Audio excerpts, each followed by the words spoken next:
Hello, म चाहिँ आज यहाँनिर हाम्रो यहाँ प्रोग्राम हुँदैछ, युथ प्रोग्राम हुँदैछ आज अनि भोलि पर्सिसम्म।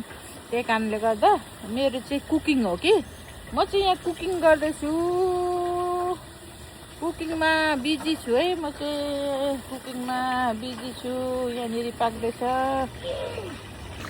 यहाँ चिकन चिल्लीको लागि रेडी गर्दैछु। यहाँ चिकन फ्राई गरेर अघि कोपी आलुको सब्जी पाक्यो, दाल पाक्यो अनि सलाद भयो। अब यो चिकन मात्रै बाँकी छ। अब 1 घन्टामा चाहिँ रेडी गरेर दिनुपर्छ।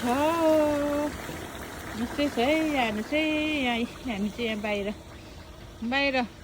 बाहिर हावा पुरा आउँदैछ।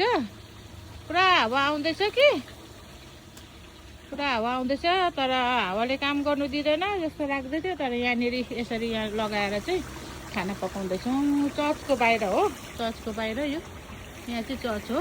चर्चको बाहिर बनाउँदैछौँ। अब सक्नु आँट्यो। अब यो सकेपछि अब सबै दिनुपर्छ खाना।